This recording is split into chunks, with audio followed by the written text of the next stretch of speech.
continue playing with some of our kind of pseudo back control offense, so that pseudo back control defense, where we kind of start to blend those, and we shift from the offense to the defensive side of it. Most of this is going to be building off of what we did on Monday, but we'll add a few concepts as well.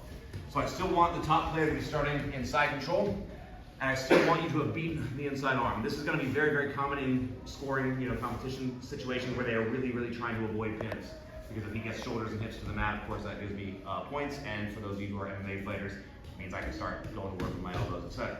So whether it's a ADCC type situation or an MMA type situation, they are very frequently looking to turn up, get to their knees, and get back into a neutral position of some kind. As we talked about, if I feel my opponent starting to do that, where he's trying to turn away from me instead of trying to turn towards me, if we let him get all the way up to his knees, it's not necessarily a bad thing, but he has 4 limbs between him and the mat, and he has options now. But I can exploit that if I know that's where he wants to go. Turn this a bit. If you guys need to move so you can see what my feet are doing, please feel free to do so. But pay attention to my left leg, the top leg. As I feel him starting to do that, I don't want him to get all the way with this knee on the mat. I want to make sure that as soon as there's a gap underneath his hip, my knee slides high and tight to his shoulder blade. I'm pivoting on the point of my left knee, and I'm sneaking that foot in for that hook. It's very, very easy to do as long as you time it, as long as you know that's the direction that he's going. It's one of my favorite back control, our back entries. So he's in this position, he decides he wants to get away from me, and I sneak that hook in as soon as I feel him go, and it's now very easy for me to drag him back down. Now, like we talked about, if I am the defensive player, whether off of this entry or about a million others, it is really common to start conceding back before we need to. So if I'm playing here, and I feel my opponent get that hook in, a lot of us, whether it was that entry or any other, go, oh man, that sucks. And we just hand them the second hook for the asking. And that is, don't do that. We need to break that habit. We've all been there, but we need to break that habit. Multiple ways that we can deal with it, but one of the most common is, okay, he just got that hook in, okay, cool, keep this tight. Don't let him get that second hook in. At least I've got a fighting chance from here. Doesn't mean that he can't do things to open it up. Of course not. But at least I'm making him earn it. I'm not handing it to him for free. One hook means we should now be fighting more intentionally to prevent the second hook. Not that we're like, oh, he got half there, so I'm just going to give him the rest of it.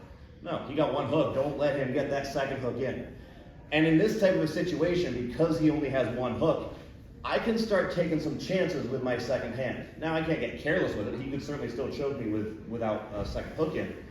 But it's so important for me to prevent the second hook that if I need to, and he starts really trying to get that hook in, I can start using that hand to make his job harder, especially if, as you can see is happening right now, I can start separating my back from his chest. Now, we're going to get more in depth on our defensive side of things in terms of that escape from those escapes and build off of it later. But those are principles to keep in mind while we're still continuing to build off of it. Questions on that so far? Cool. So, for the sake of what we're working on right now, we're going to assume that this is not somebody that we are terrified of. We absolutely just have to survive. We would like to continue to look for ways to win the match as fast as we're able to do so. What's he going to do when he doesn't get his second hook in? Well, there's a lot of things that he can do. If he gets careless and loose, then I'm going to be able to build height, start turning into him and escape the position before anything happens at all. So he doesn't want to concede everything just because he didn't get that second hook in. So most of the time, they're either going to go for a reverse butterfly on the top leg, or he's going to go for some form of a super hook and start thinking about working him into a twister hook if he's able to do so. In either of those situations, that's a pretty good scenario for me. At least it's potentially a good scenario for me. It's good for him, but it's not bad for me at all. So in that situation, I feel him, okay, he's trying to solidify what he's got, sweet. We'll switch my hands. I usually go elbow because I got bad elbows, but if you can go to the wrist, that's fine too. Either way, I'm going from same side to cross side control, which frees up my right hand to catch the outside blade of his foot. Now I got him. Now I just need to make sure that my top leg goes above his knee as I kick my right leg down. And now into my own leg entry on him. Terrence has used this a bunch of times in competition. I used this to win my last ADCC Open against Danny Vega, who's like a 3-time black belt world champion. It works fantastically. Because you're so excited when you see the back, you don't want to bail when you should. And this is just exploiting that.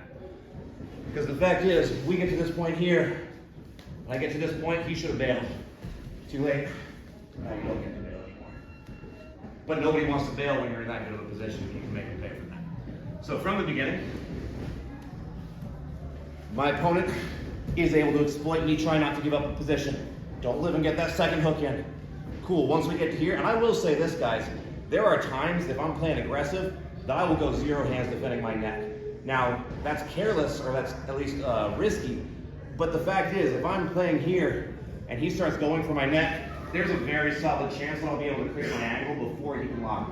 It's a gamble. I would much prefer that you have a defensive hand in position here and start to play your transitions from that point.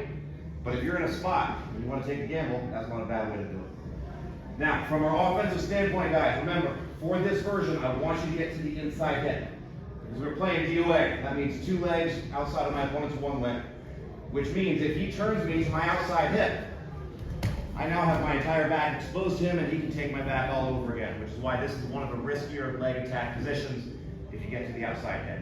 Right now, I just want you to focus on getting to the inside hip off of your entry so I can't let my opponent get to my back very easily. We'll build off of that in a few minutes, but for right now, just keep that in mind. We're trying to get to the inside hip. We're trying to make sure that if he wants me on the outside hip, he doesn't get me there for the ass. One more time from the beginning. Seatbelt, I try to climb. Oh man, he got that hook in. Okay, let's not let him get that second hook. Bad things happen if that happens. He decides to solidify his position with a reverse butterfly or a super hook. So I'm like, okay, cool. Switch, switch. Sometimes you don't even need your hand if your legs get dexterous enough that you can pass it that way. If you need the extra leverage, just use the hand. I usually duck under the seatbelt, but you really could just break it if you wanted to. Usually I'll just duck under it. Either way, we go to the inside hip. We are now ready to go to work. Anybody need to see that again? Anybody have any questions on that? One more time. My opponent starts with the side control seatbelt. I'm trying to get away. He sneaks that hook in. All right, smart play. Let's not let him get the second hook. Be smart. Pass our defense. Catch that outside blade of the foot with my right hand. Now I kick my right leg. Retract my left leg. See how I pull my knee to my chest? That brings the leg where I want it. As soon as I feel that happening, pass it. Here. Rewind one more time. Do that a little quicker without talking about.